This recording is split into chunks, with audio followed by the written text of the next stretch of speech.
including government officials elected to serve the public and defend our Constitution. These militants attacked our Capitol and our democracy, then tried to deny the reality of their insurrection and cover up their role in this deadly attack. January 6th was a violent attack against all Americans and everything we stand for as a country. It was an attack against our democracy. It was an attack against our freedom. The big truth is that the big problem is the big lie.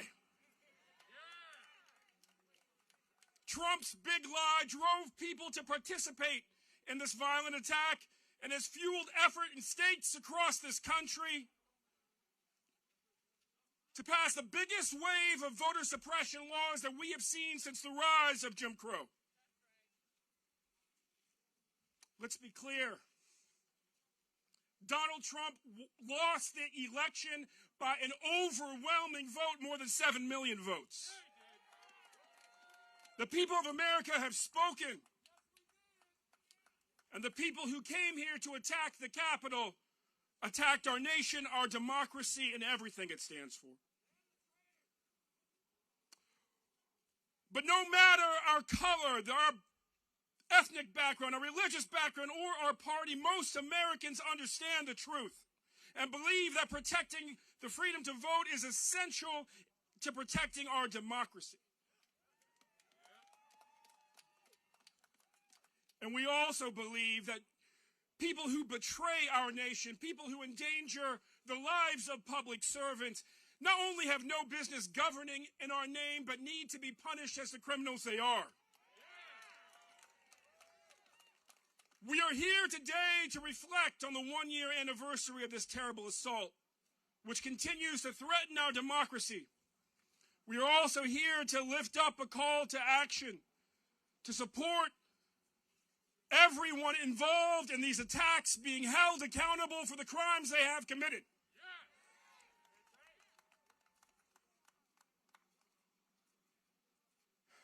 I want to thank you again for standing up for the best of this country. You know, I was just with my grandma. She's 105. She descends from Thomas Jefferson's grandma by her other grandchildren that were the family's slaves. Her grandfather was born into slavery and served as one of the last black statesmen in Virginia before state-level voter suppression laws made it impossible for men like him to serve. Let us never go back. Let us always go forward. Let us remember that it is the courage and the commitment of people like ourselves to defend the great American dream that has only ever allowed evil to be vanquished and good to triumph and our democracy to prosper. It is my great honor to introduce the Executive Vice President of Public Citizen, Lisa Gilbert, my co-MC for this evening. Hi, everyone. I'm Lisa Gilbert, Executive Vice President with Public Citizen, and I'm excited to be co-emceeing with Ben Jealous tonight. I am honored to welcome everyone to this vigil. We are here to solemnly reflect on what happened to our democracy exactly 1 year ago. We need to discuss how to move forward together as a country. January 6th was a dark day for our nation, for our democracy, for our right to vote, and to have that vote counted. It was a day where a violent insurrection based on a big lie almost stopped the peaceful transfer of our power. So this January 6th, exactly 1 year later, Americans are standing together at over 350 vigils around the country to make sure that in America, the voters decide the outcomes of our elections. We get to choose the leaders that represent us so that we have a government of, by, and for the people. We are also gathering to remember those that were lost on January 6th, to honor their memories, and to recognize the trauma of those who are here at this very day, at this moment, at this spot, who experienced it. we must recognize that we have to prevent this attack from ever happening again. So we are looking to our elected officials to continue to investigate the insurrection, but also to pass urgently needed voting rights legislation and democracy reform legislation that will protect this country from the anti-democratic forces who are continuing their efforts to destroy it. So again, I am so honored to be with all of you tonight.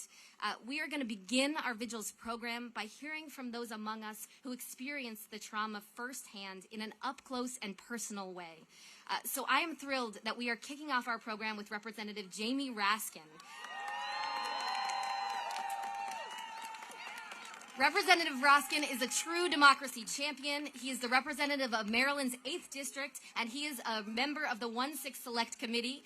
Rep. Raskin, we'll bring you up.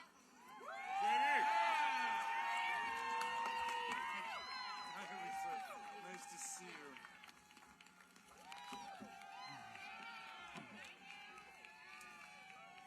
Well, hello, public citizens. And hello, natural persons. And hello, democratic patriots here in Washington and all across the country. Hello to everybody who's standing up for democracy. Someone asked me what I'm going to do to observe and commemorate the insurrection. And, you know, we don't have a lot of experience with commemorating insurrections in American life, but I decided I'm going to observe the first anniversary of January 6th by celebrating the people who defended our lives and our democracy on January 6th. So could we hear it to begin with for Officer Gunnell and Officer Dunn and Officer Fanone?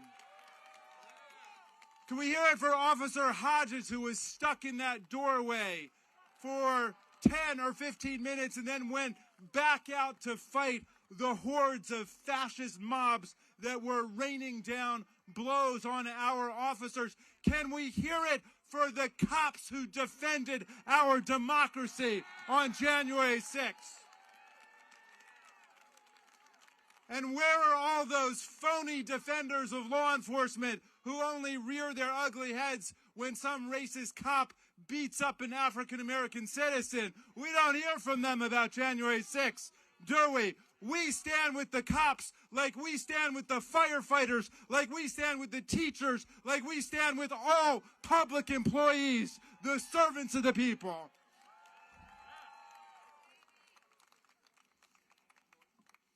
My friends, I greet the American majority this evening on January 6, 2022.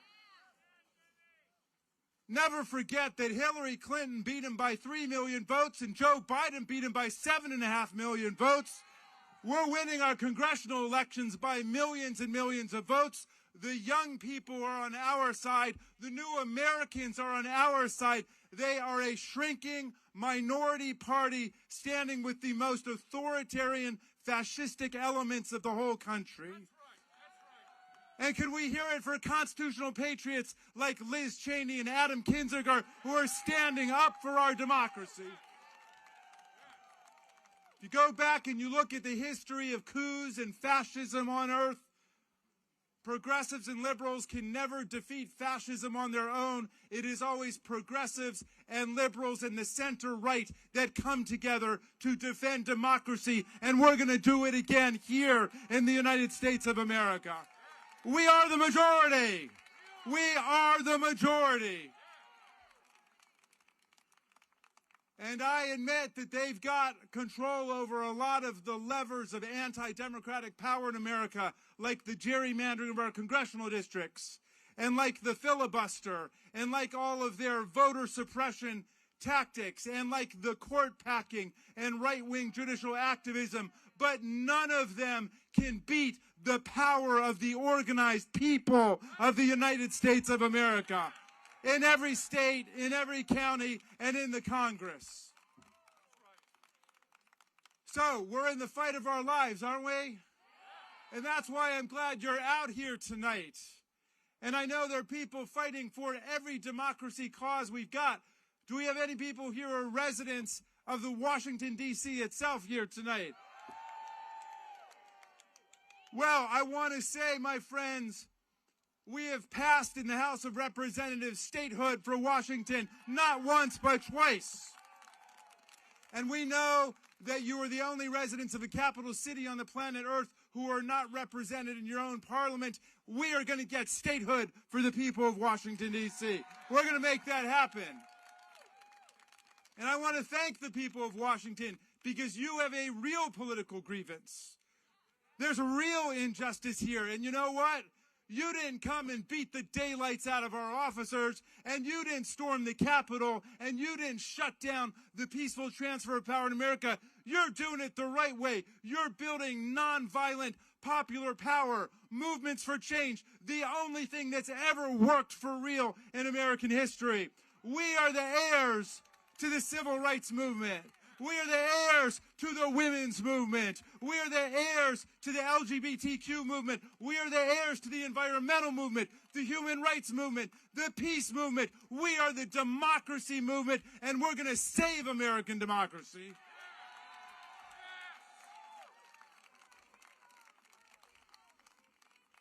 So, we got some tough days ahead of us, there's no doubt.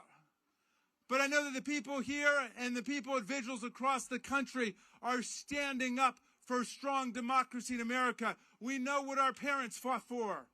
We know what our grandparents fought for. We know what our great-grandparents fought for. We know what prior generations of Americans fought for. And we are a movement that is the heir to the Voting Rights Act of 1965 and the Civil Rights Act of 1964 and Social Security and Medicare and the Affordable Care Act. We are the heir to the civilizing movements of American history. And if Donald Trump and Steve Bannon and Roger Stone and Michael Flynn think that they are going to steal away from us the products and the progress of American democracy, they don't know who we are. They don't know who we are. Thank you, public citizen. Thank you all for being here tonight. How are you, brother? Good to see you, man. Thank you. All right. Let's hear for Congressman Raskin.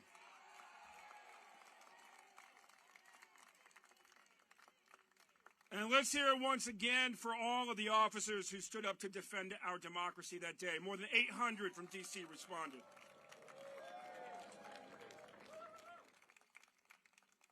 And now it's my great honor to bring up my fellow organizer, the chair of the Congressional Progressive Caucus and the great congresswoman from Washington State, Ms. Pramila Jayapal.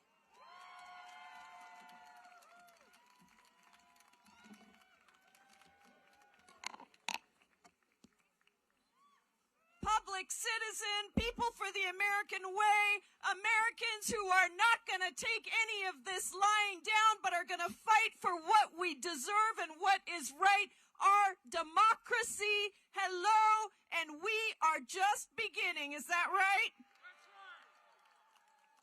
Now, this is a somber day for us, and we just came, members of Congress, many of us came from a really beautiful, cathartic experience of giving testimonials about our experience on January 6th, a year ago. And I can tell you I was trapped in the gallery along with some of my colleagues that you'll hear from. And I remember every moment of it vividly. I remember the pounding on the doors of the insurrectionists. I remember crawling on my knees under banisters with a cane in one hand because I had just had a knee replacement surgery 5 weeks before. I remember lying on the floor with a gas mask in one hand and the cane in the other, thinking about how if I couldn't get up and leave, which I didn't think I would be able to, that I would attack the knees of whoever came to attack me, because I wasn't going to take it lying down. Not without a fight. And I remember thinking that I may not make it out of there alive, and that we may not have seen our democracy survive. But the thing that I keep with me to this day, a year later, is that we saved democracy. And when I say we, I am not talking about we members of Congress. I'm talking about we the people. All the people who voted that day or that election to get rid of a corrupt president who was trying to steal an election. All the people who ensured that no matter what happened, we were not going to succumb to the insurrectionists, the Capitol police officers that Jamie talked about. And God bless Jamie Raskin for everything that he has gone through and all the leadership that he has shown as we impeached, as he led the impeachment trial in the Senate, where, don't forget, we got more votes, more bipartisan votes to impeach that president than ever before. It just wasn't quite enough because there wasn't enough courage. There wasn't enough courage and commitment to our democracy at that time. But as we made it out of that gallery, and as we think about it today, I think the thing that is hardest is that this is not something that is a marker of something past. It is actually still clear in present danger. And it is why it is so important that you are here, because everything we believe in is on the line right now. And there is nothing that anyone can do that is more powerful than the collective coming together and insisting we are going to organize and we are never going to give in and we are going to make sure we stand up and we protect this democracy as has been done before so many times at so much sacrifice and so much cost. And at the end of the day, being human is a courageous act. And particularly being an activist is a courageous act. Because it's pretty easy to go back and say, you know what, we didn't get what we wanted, I'm done, I'm frustrated, I can't do this anymore, I'm tired. But you're out here on January 6th in the cold because you know that any change we have ever had in this country has come about because people like you got together with other people like you, and it spread. The power of a collective movement for a collective democracy has always been the greatest strength of our democracy. That is what Public Citizen does. That is what People for the American Way does. That is what you do every day when you stand up and you say, I'm going to fight to pass Build Back Better. I'm going to fight to make sure that we have voting rights. I'm going to fight for DC statehood. I'm going to fight for Medicare for all. I'm going to fight for our democracy to deliver the kind of justice that we know is possible. So thank you all so much for that belief, for that faith, for that commitment, for never giving up, because we are far stronger than any of those cowardly people that stormed the Capitol on January 6th. Far stronger. Thank you, everybody.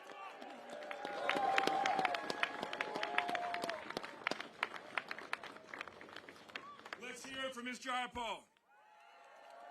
Great Congressman, great chair of the Progressive Caucus. And now it's my great honor to bring out the good friend of my godfather, Bill Chappelle, our Congresswoman from Washington, D.C., our great patriot and fearless leader, Congresswoman Norton, Eleanor Holmes Norton.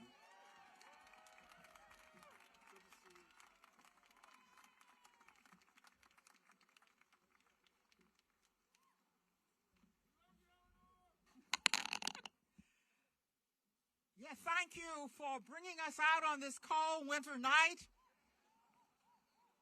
in the face of the Capitol of the United States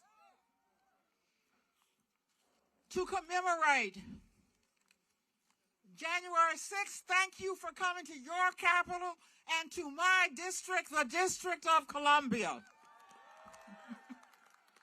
Yes, it was 1 year ago today. A day we will never let the country or the world forget, when we witnessed an outrageous assault on this U.S. Capitol as Congress was meeting to count the electoral votes for the last election. The attack was not only an attack on democracy, it was an attack on the District of Columbia where we are now standing. The D.C. Police Department, which is paid for by D.C. residents who are denied representation in the House and the Senate and full self-government, moved voluntarily to save the lives of members of Congress, congressional staff, the Capitol, and democracy itself. Yet, House Republicans thanked D.C. by voting against the D.C. statehood bill only a few months after the attack. The Capitol attack focused the world on the lack of local autonomy for the residents of the capital of the United States. The president controls the D.C. National Guard, yet the governors of the states and the territories control their National Guards. During the January 6th attack, the former president delayed sending the D.C. National Guard to the Capitol for hours, likely costing lives. Only statehood would give D.C. the full and equal control of its local affairs. January 6th showed it needs and deserves. We have made historic progress on our D.C. statehood bill in the last few years. Last April, the House passed the D.C. statehood bill for the second year in a row. In the Senate, there are a record 45 co-sponsors of the bill with our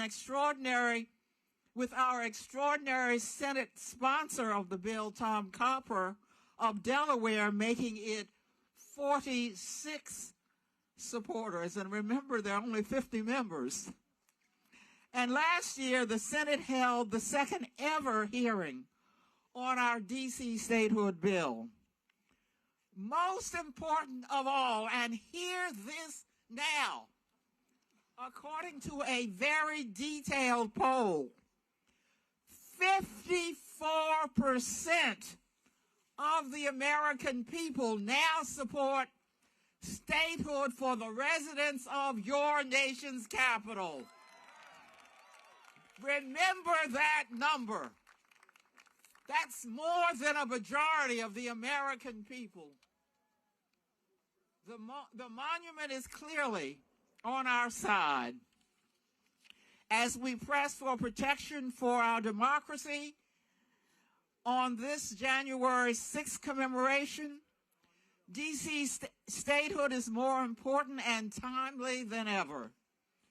D.C. residents pay the highest per capita federal taxes in the country and pay more in total federal taxes than 21 states.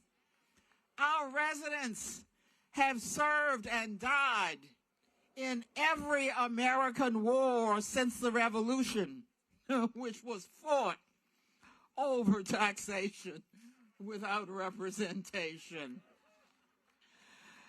On this first anniversary of the unprecedented attack on our democracy, let us make this an occasion to remember the nearly 700,000 residents of our nation's capital lack the same democratic representation other Americans have long enjoyed. Let us remember them by recommitting the nation to making the District of Columbia the 51st state of the United States of America. Thank you.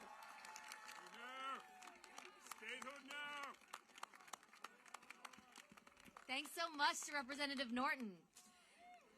So we're now going to turn to Representative Veronica Escobar from Texas, 16. She's one of the plaintiffs in the first civil case against Trump, Giuliani, the Proud Boys, and the Oath Keepers following January 6th. Hello, fellow lovers of democracy. Buenas noches. How are you? You all, thank you so much for being here on this cold January day, the anniversary of a horrific attack against our country and against our democracy. I was one of the nearly 24 members of Congress, all Democrats, who were trapped in the gallery after we had already been surrounded by the insurrectionists, after the bear spray and attacks against our Capitol police officers had begun, after the windows had been broken, and after we witnessed what would be unspeakable horrors against our country. It is a day I will never forget, and I want to express my gratitude to all of you for being here to make sure that our country never forgets. My friends, we are on a precipice right now, and we have a choice to make as Americans. January 6th can either mark the end of our democracy or the beginning of our march towards expansion of rights and justice and equity and fairness for all. And I choose the latter. I choose the latter. And I know that you all have made that choice as well. And so we have to do what generations have done before us. You know, all of us, we are standing on the shoulders of giants, people like my beloved colleague, the late John Lewis. People who marched and were bloodied and were beaten. People willing to put up the ultimate, their lives in defense of the right to vote for themselves and for others. People who were willing to not rest until they achieved justice. Those are the giants of democracy who led the way for all of us. We have to pick up the torch. We have to continue that march. We have to continue that fight because of that precipice that we're on, because of what happened a year ago, because of the threats to our country that exist today. And there's only one way that we will finally achieve that justice, and that is to demand it and to fight and make sure that the Senate hears our voice. Make sure that in every community across this country, we are gathering together and saying, ya basta. It is time to defend the vote. It's time to fight for every American's access to the ballot box. We need to make sure that we do this every single day until we achieve that goal, my friends. And your presence here today gives me tremendous hope, because I know that the fight for good will triumph over evil. I know it. I see it in your eyes, I see it in your faces, and I know it in my heart. God bless you, and God bless America and our democracy. Thank you.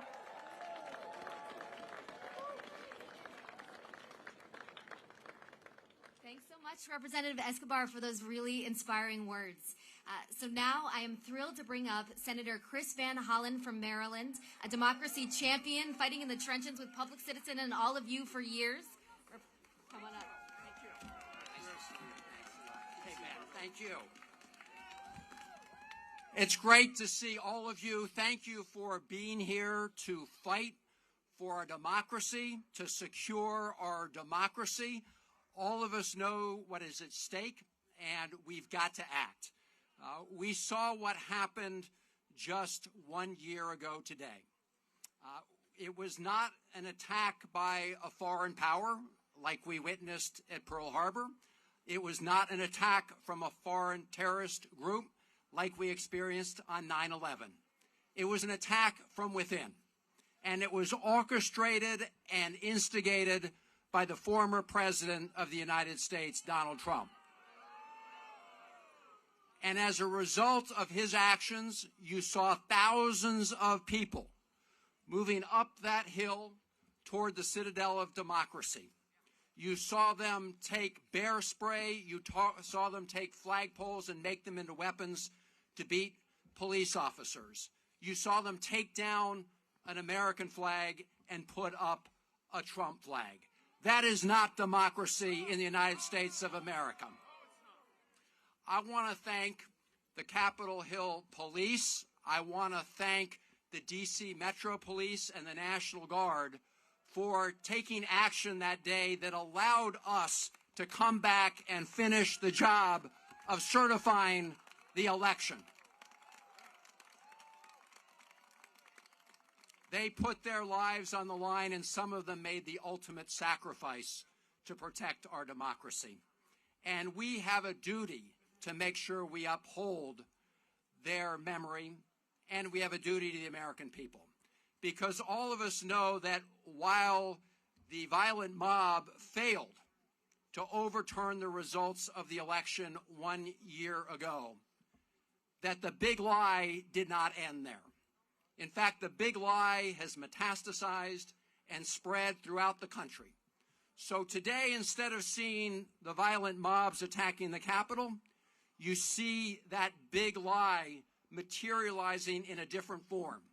You see it materializing in the form of legislatures, Trump Republican-controlled legislators, taking action in state after state to put up barriers to the ballot box. And they're not just trying to stop everybody from voting. They are targeting voters of color. They are targeting younger voters. They're targeting voters with disabilities. As the court said about an earlier effort in North Carolina, they are targeting voters of color with surgical precision. So what we saw here a year ago in the form of a violent coup attempt, we are now seeing in a slow motion coup attempt across this country. And we cannot let that stand.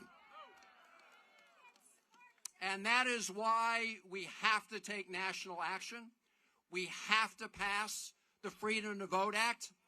We have to establish uniform national standards to protect the right to vote of every American in every single state. I had hoped, many of us hoped a year ago, that the gravity of the moment would be fully felt by every member of the United States Congress. Every member of the Senate and every member of the House, both parties. And for a few hours that night, I think many of us had some hope that at least some of our Republican colleagues would recognize the moment in history that we faced. But today, in the Senate, we don't have a single Republican member willing to stand up and protect our democracy. That is not a political statement. That is a statement of reality. It's a statement of fact today. And so while we would like to see a bipartisan coalition stand up for the Freedom to Vote Act and for the John R. Lewis Voting Rights Advancement Act, we cannot wait to have that support, which is never coming. And that is why we have to reform the rules of the Senate. We have to reform the filibuster. You know, the original rules of the Senate were not designed to allow a minority of senators to block the will of the majority. It was designed to be a place of vigorous debate. It was designed to be a place of prolonged debate if senators felt strongly about an issue. But at the end of the day, it was designed to allow the majority to work its will and work the will of the American people. Today in the United States Senate, we have just the opposite. You have very little real debate in the United States Senate. A lot of statements, but no real vigorous debate. And you have a filibuster rule in its current form that allows the minority party not even to show up to block a measure. and to ultimately be able to allow the minority party or the minority on the issue to block a vote. We cannot allow a minority of senators to override the will of the American people. And that's what this is all about. This is about protecting our democracy, and we can't allow an antiquated, undemocratic rule to stop us from protecting our democracy and making sure we implement the will of the American people. Every American has the right to vote. No state should be trying in this day and age, and never, to block anybody's right to vote. States have tried that in the past. We've had a long struggle in our country to overcome that. We're not going back. And we need to pass the Freedom to Vote Act, and we need to reform the filibuster to get it there. And we need every one of you to be right here pressing to make that happen, because we are going to have a vote in the United States Senate. We're going to have it before Martin Luther King Day. We're going to have it before January 17th. Everybody needs to be stand up, and everybody needs to be counted in the light of day. And with your help, we will muster the votes necessary to pass the Freedom of Vote Act and to protect our democracy. Thank you all very much for being on the front lines of our democracy.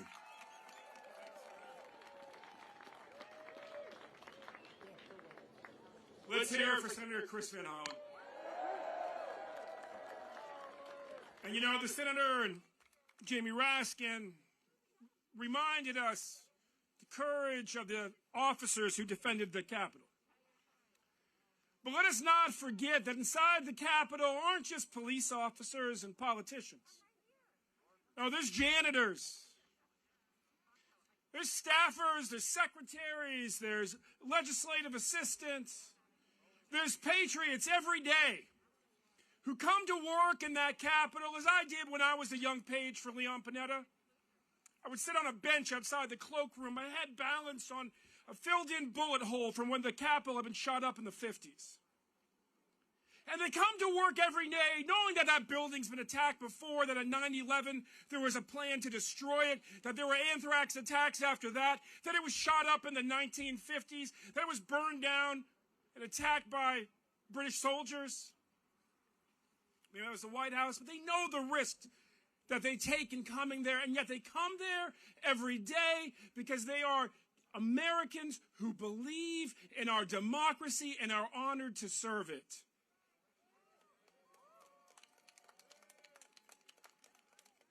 And we take them for granted as our neighbors. They're on the buses, they're on the metro. They're like my cousin who was in the last office at the Pentagon to survive on her wing when the planes hit it, who just came there every day as a secretary, not really thinking about the risk until, bam, it happened. And so to me, among the real heroes are the ones who have kept coming back even after they have been attacked. And so let us hear it for Harper White, a young man from Kentucky, working for Rosa DeLauro from Connecticut, who survived that day and has come back every day to serve his country as the great patriot that he is. Harper, come on up.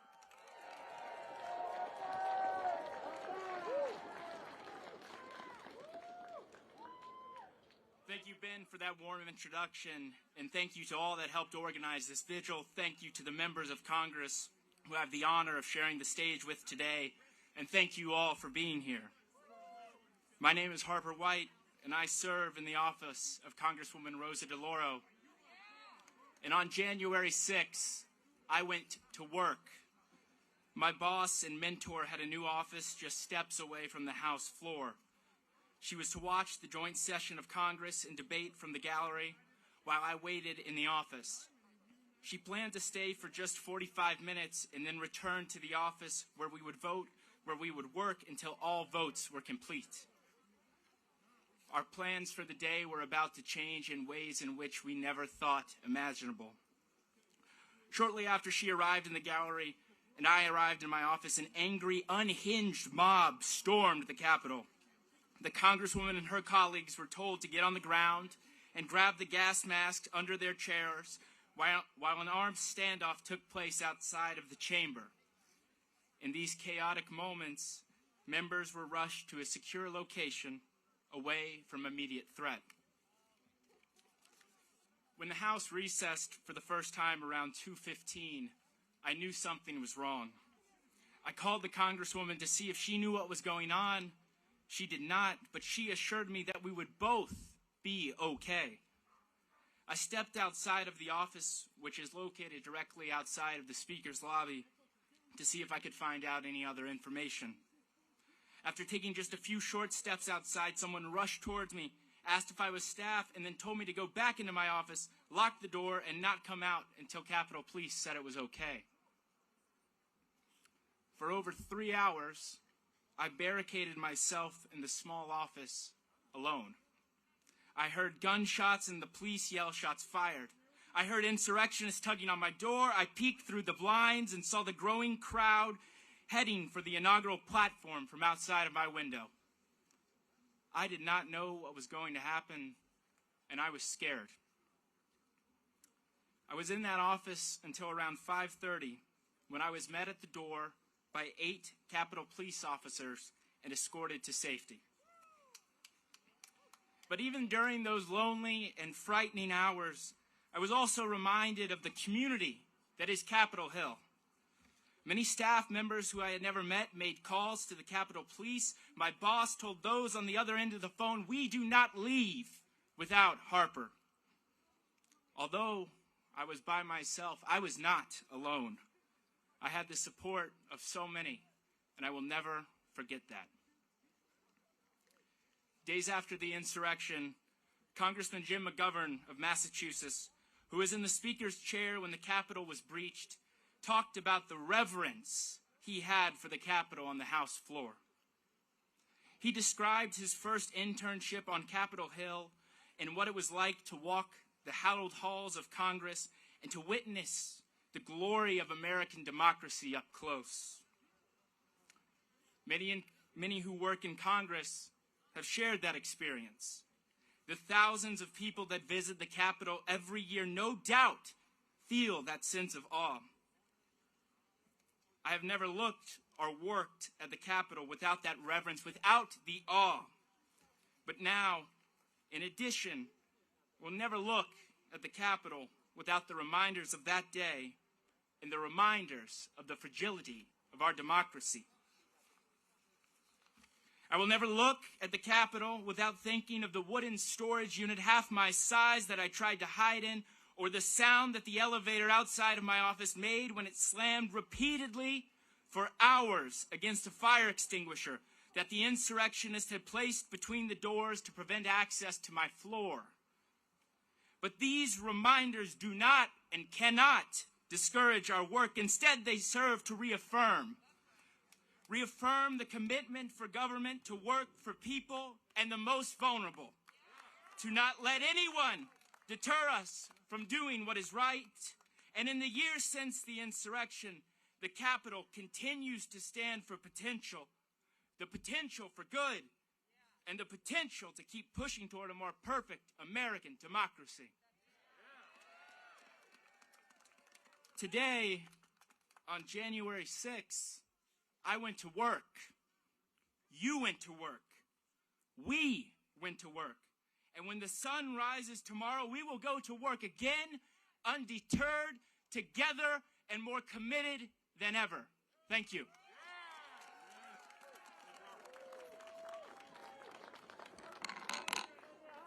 Harper, phenomenal, and thank you so much. Exactly. Senate seats are open. So now I want to turn to Julie Tagan, longtime Chief of Staff for Jamie Raskin, to share her tale.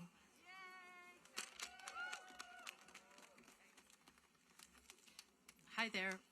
Again, I'm Julie Tagan, and thank you for having me here today to tell my story, because I think that it's important to me to tell my story so that we never forget what happened on this day, because in my mind, that is the way that democracy will prevail. I've worked on Capitol Hill for 17 years in 3 different stints. In my wildest imagination, I never could believe that this could happen in our Capitol. My story is very similar to Harper's. That day at around 1 p.m., I was in Steny Hoyer's ceremonial office off of the House floor. It's about 30 feet off of the House floor, with Congressman Raskin's daughter, Tabitha, and his son-in-law, Hank, who came to see Congressman Raskin give his speech on the floor that day. We could see smoke shooting up from beyond the inaugural platform, and I believed that that smoke was from police getting protesters in order, and not from the rioters who were tear gassing the police. I told Tabitha and Hank that we were completely safe, that there was no possible way that they could get into the Capitol, and I really, really believed that. By 1:45 p.m., I began to get texts that the situation was getting out of hand.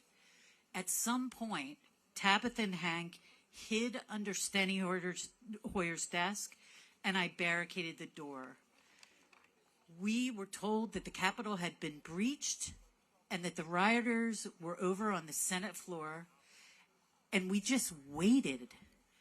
And I was terrified beyond belief. And I came to believe that I would die that day. I wanted to crawl into the smallest ball possible and disappear. And as I watched the breach out of the window of the office, terrified, I had this moment where I said to myself, I do not want to die scared. At that point, I got up and I collected weapons from around the room and stood at the door.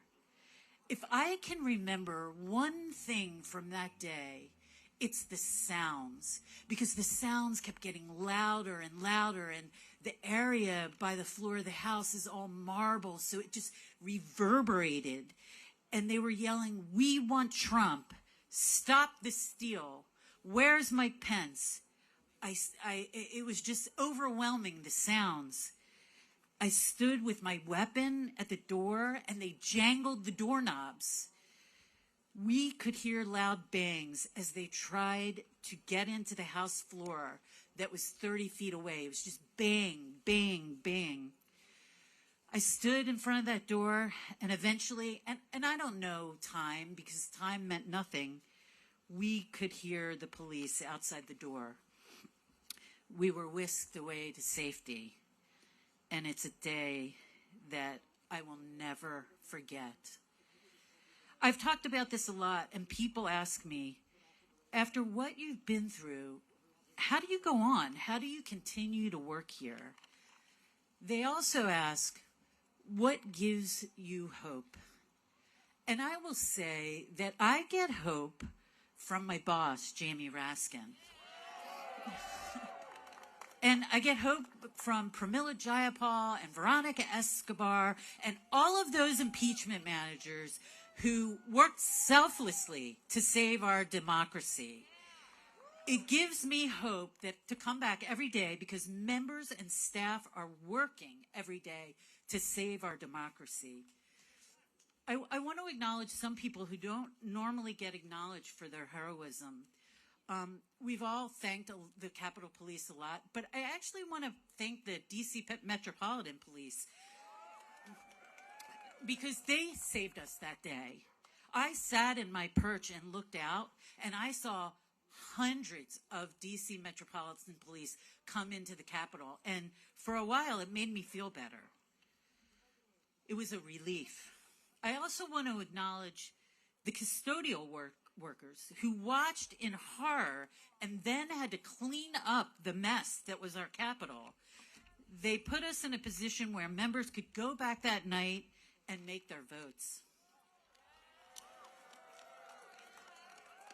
Most importantly, I really want to acknowledge congressional staff that work on the Hill.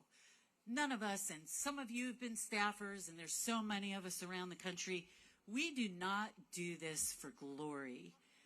We are public servants, and we are always behind the scenes. But the staff who work on the Hill, they are the heartbeat of our democracy. All of us, the staffers, the police, the custodial, and the support staff, they are all the heartbeat of our democracy. You know, in the end, it doesn't matter if you're a Democrat or a Republican. What happened on January 6th will have such a lasting effect on our society. We need to do everything possible to protect our democracy. And I thank you for all being here today, working towards protecting our democracy. And thank you for listening to my story. Thanks.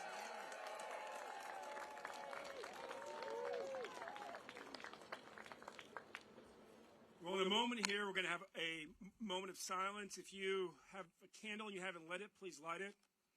If you have a candle that's lit, please raise it up. And we're going to turn off the lights just when the moment of silence starts. So don't be bothered by that. The lights will come back on after it. This moment of silence that we're going to take is for all of those who lost their lives, including those who took their lives after the attacks on Capitol Hill. It's for the more than 140 people who were injured that day. It's for every American who saw what happened and was outraged and more committed to standing up for their democracy and making sure that our generations succeed as others have had to in the past, and ensuring that the world's oldest and greatest democracy continues.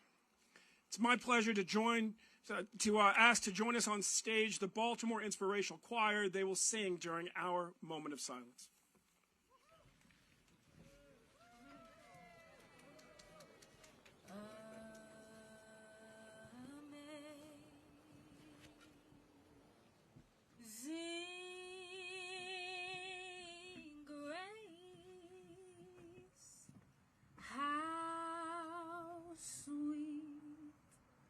The sound that saved a wretch like me. I once was lost, but now I'm found. Was blind, but now I see.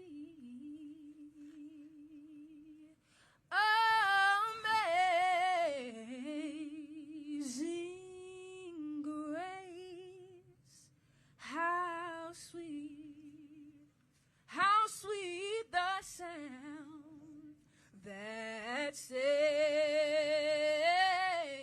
a wretch like me. I once was lost, but now I'm found. Was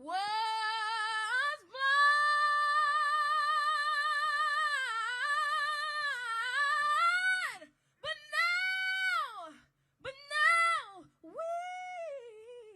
we see.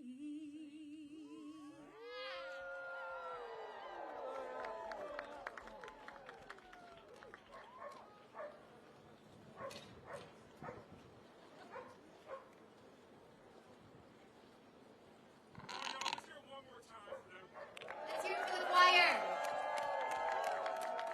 That was beautiful and inspiring.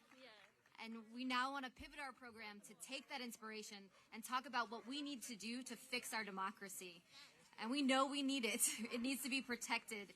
We've seen regressive laws pass around the country to limit the right to vote, and we need to pass federal legislation to fix it. So now I am thrilled to bring up Jana Morgan, Director of the Declaration for American Democracy, to talk about one of the bills that we need to pass, the Freedom to Vote Act.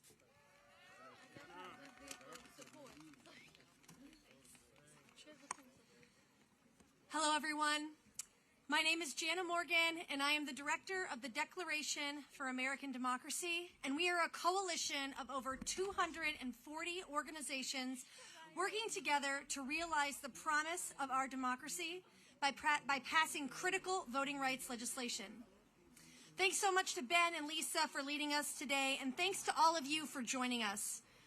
1 year ago, this country withstood a violent and deadly attack against all Americans and our freedom as voters to choose the leaders who represent us, so that we have a government that is of, by, and for the people. The attacks we saw 1 year ago continue.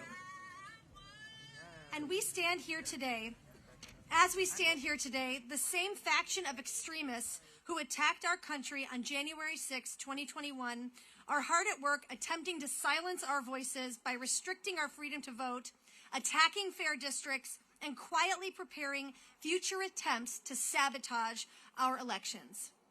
In the past year alone, Republican lawmakers in 40 states have introduced more than 440 bills with provisions that would restrict voting access. And they continue to be manipulated and motivated by former President Trump's big lie. And that is not how democracy works. Politicians don't get to rig the game in their favor because they lost. In America, voters decide. And the promise of democracy is not a partisan issue, but a calling that unites us all as Americans.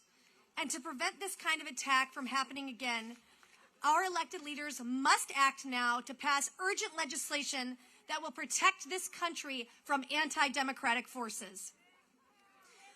As Senator Schumer said this week, the Senate must advance systemic democracy reforms to repair our republic, or else the events of that day will not only be an aberration, they will be the new norm.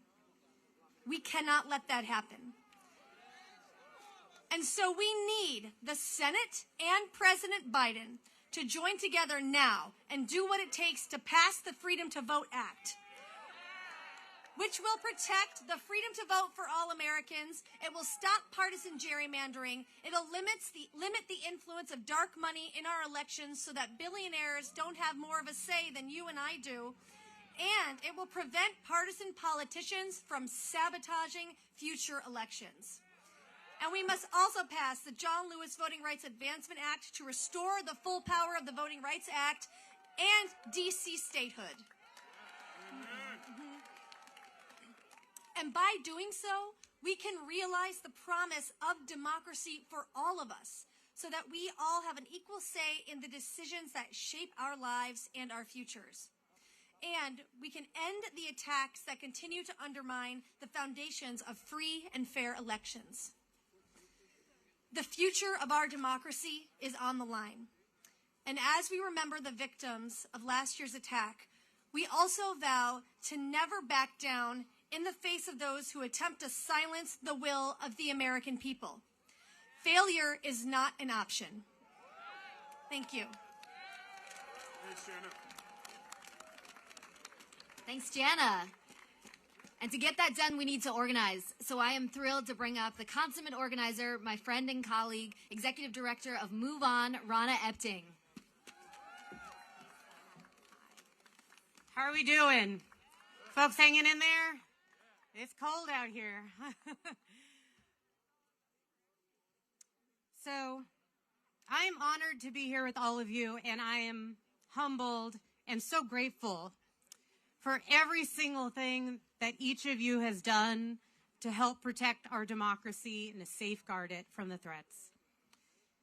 And to just be in community with one another in this day of remembrance, one of the darkest days in our nation's history. Over the last year, we have watched too many try to rewrite the history of this horrific and tragic day. We have seen too many whitewash what happened in that building behind us. Until this day, just an hour ago, we had Matt Gaetz and Marjorie Taylor Greene spreading the big lie on with their fake press conference. But we know the truth, don't we? We're here today to speak the truth. We will never let those who want to rewrite what happened 1 year ago get away with it. It was a coup. It was a violent and deadly coup. It was an unsuccessful one. But it was an attempt by that person called Donald Trump, I hate to say his name, and more than 100 members of Congress and senators to overthrow the results of a free and fair election, to throw 81 million votes down the drain. It was an attack on all of us, and it is still going on today, like many folks have mentioned already. It was an attack on the building behind us, turned into a sustained attack at all levels of government, on our right to vote, our right to have that vote counted, our right to have free and fair elections, our right to be represented, and equally alarming, it is the continued spread of the big lie that is a vicious attack on the psyche of this nation. And we need those people, the people we elected, in that building to do something about it. The best way to remember one of the darkest days of American history is to work to ensure it can never happen again. So it starts with holding people accountable who led the coup, both the people who stormed the corridors of this building and those who participated, planned, incited, encouraged, and enabled those attacks. We must hold them accountable. But it can't stop there. We need to pass the John Lewis Voting Rights Act to ensure we can continue to have access to the ballot and free and fair elections. We must pass the Protect Our Democracy Act, which will strengthen the guardrails that President Trump abused, restore checks and balances, and curb presidential abuses of power. And we must pass the Freedom to Vote Act and DC statehood and more.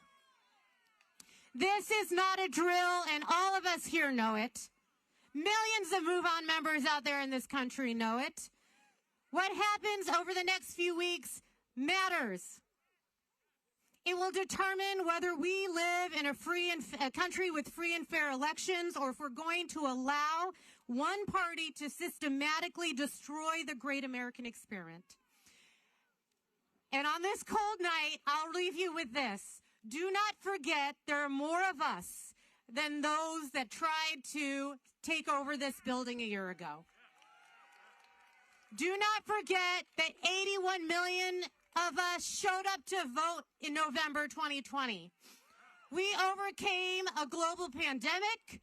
We marched through threats of violence at the polls. We overcame voter suppression. And when we come together and root in our collective power, we can beat back this attempt to create an authoritarian government and overtake our democracy.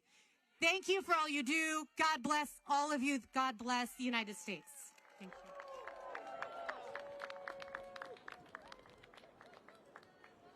Let's hear it for Ray one more time. You know, I want to appreciate each of you for being out here. We're almost done. There's just a couple more speakers. But it really does, I think, do all of our hearts good to be reminded how many people and what a diverse array of people in this country are committed to our democracy. And next, it's my honor to bring up Marcia Johnson Blanco, co-director of the Voting Rights Project at the Lawyers Committee for Civil Rights. Ms. Blanco. Good evening, everyone. Thank you to our partners in the fight for democracy, People for the American Way, and Public Citizen, for inviting me to speak to you tonight. My name is Marcia Johnson Blanco, and for the past 17 years, I've been a voting rights lawyer with the Lawyers Committee for Civil Rights under law. We are here today to reflect on a very grim anniversary, an attempted coup to overturn the voice of the people, the vote, which is at the heart of what it means to be a democracy. We must acknowledge that without necessary corrective action by the federal and state governments, we will continue further down a path that is putting our democracy at risk. Throughout our history, we have encountered pushback against efforts to ensure that all voters have a voice in our democracy. It is horribly distressing that a violent mob would seek to overturn the results of an election, the will of the people. It is even more disturbing that in response to this violence, not only did 147 lawmakers vote hours later to overturn the election, and we have 21 million people who do not accept the outcome of the election that was deemed the most secure in our history. Rather than celebrate opportunities that contribute to historic turnout, we have state legislatures that are passing laws making it harder to vote, and are passing redistricting maps that take away the opportunity of voters to elect their candidates of choice. At times such as these, the federal government has stepped in to pass laws such as the iconic Voting Rights Act of 1965 to ensure that we are a true democracy, a democracy where the voice of all voters can be heard and voters and institutions do not fall victim to intimidation and violence. Right now, we are currently dealing with federal action to ensure the right to vote being undermined by procedural rules, rules that were first enacted to make it harder to pass civil rights laws. Now is the time for a different kind of action, a vote on federal legislation that is necessary to ensure that our democracy is saved from the forces that want to undermine it. I truly believe that we will win the fight to secure the best of our democracy, but Congress must do its part. The Senate must act. It must pass the John Lewis Voting Rights Advancement Act. It must pass the Freedom to Vote Act. It must pass the D.C. Statehood Bill. The Voting Rights Act of 1965 made America a true democracy. We must fight to restore its full protections, and we must fight for all the voting bills that build on its legacy. And we will vote in every election, and we will continue to fight in the streets. Because when we fight, include the voices of all in our democracy, we win. Thank you.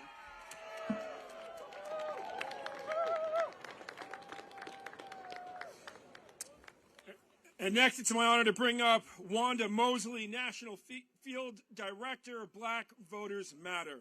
Wanda, good to see you. Good evening.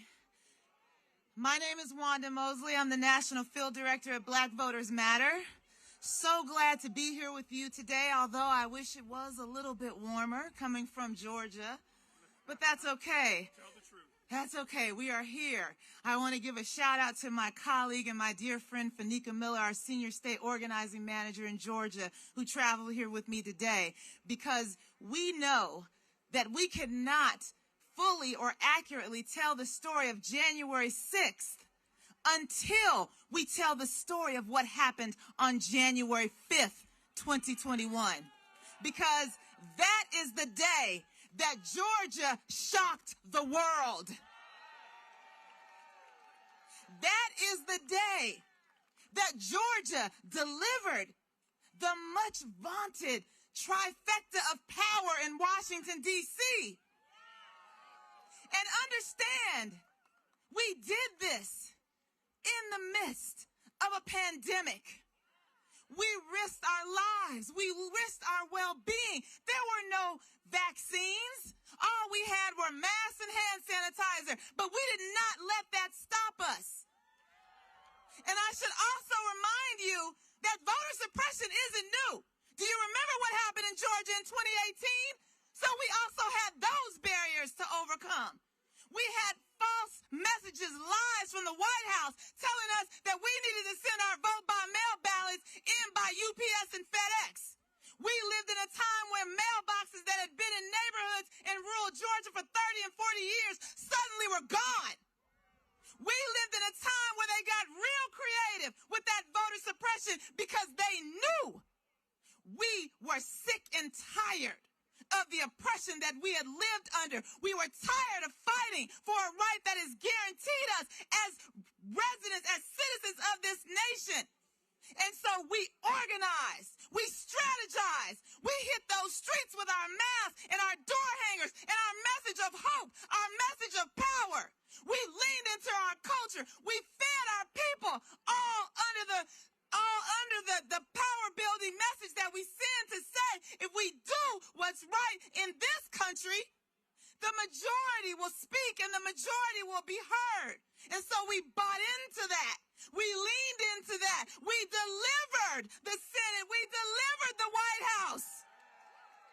And now here we are, 366 days later, wondering, hoping, demanding that those who we gave power to will see fit to come back and undo with those who are haters of democracy, those who don't want to see people of color strive, those who want to hold on to power by any means necessary. We have come to D.C. numerous times over the last 6-8 months, been arrested, all because we first asked, we requested, and now we demand, and we will not settle for anything less than passage of the John Lewis Voting Rights Act, passage of the Freedom to Vote Act. President Biden, when you were a candidate, you said you would fight like hell for voting rights. When will that start? When will you fight like hell for my right to vote? Do you understand that we had people die during the runoff election? That at one point, the city of Albany, Georgia, per capita had the third highest death rate of COVID, not in the state of Georgia, not in America, but in the world. And yet still, those people came out, knocked on doors, made phone calls. We lost a dear friend and sister of ours, Pinky Modesti, from COVID. We saw her at the beginning of December, and she did not make it to see the results of January 5th. So when we say stop compromising, stop negotiating, stop discussing and meeting to talk about protecting the right to vote, do something. Time is up. The calendar has changed to a new year. We are tired of waiting.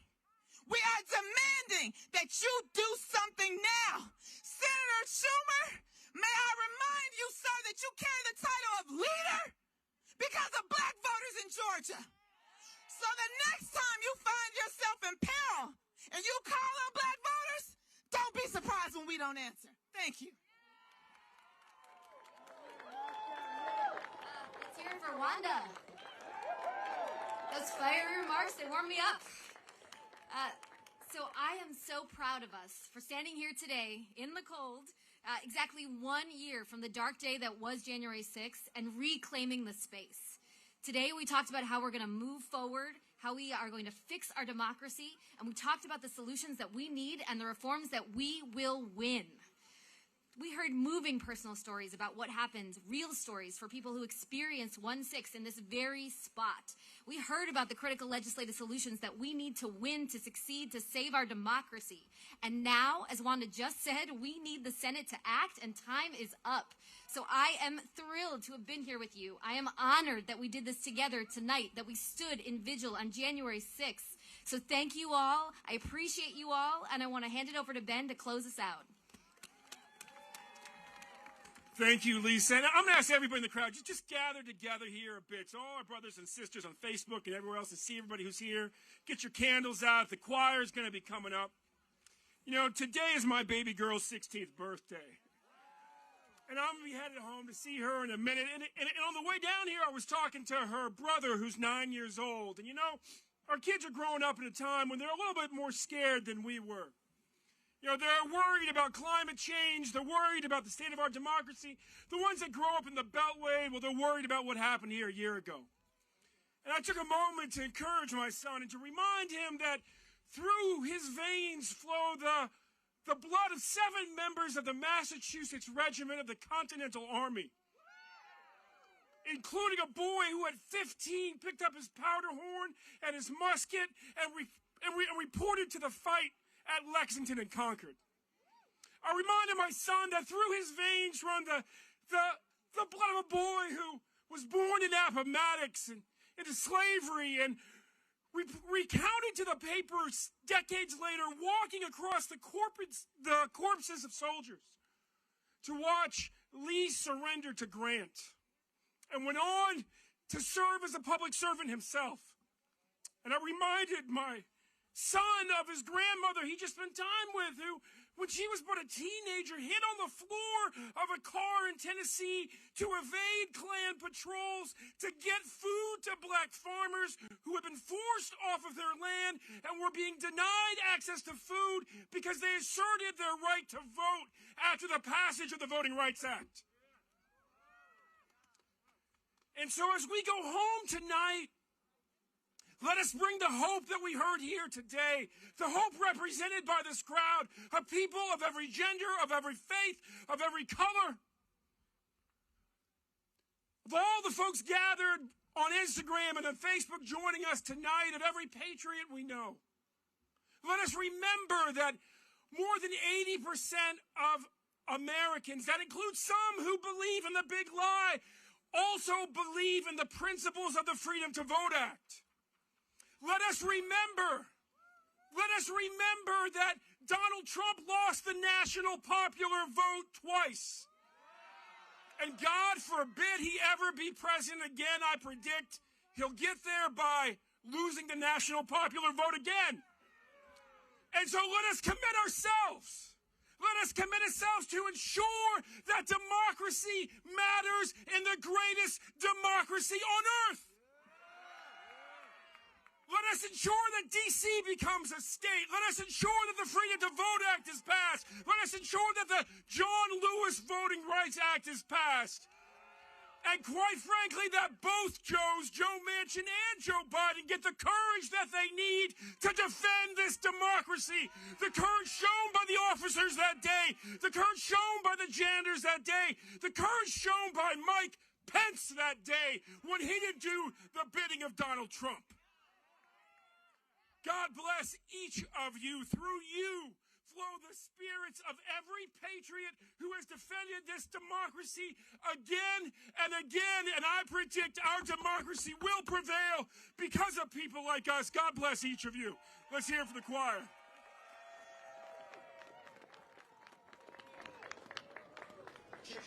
We are the world. We are God's children. We are the ones to make a brighter day, so let's start giving.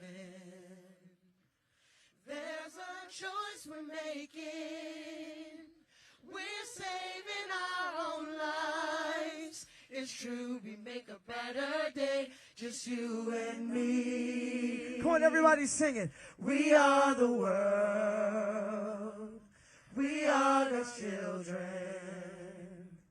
We are the ones to make a brighter day, so let's start giving. There's a choice we're making.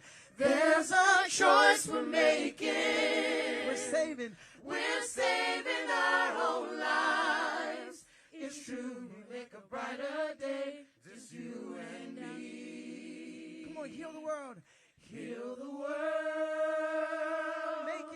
Make it a better place. For you and for me and the entire human race.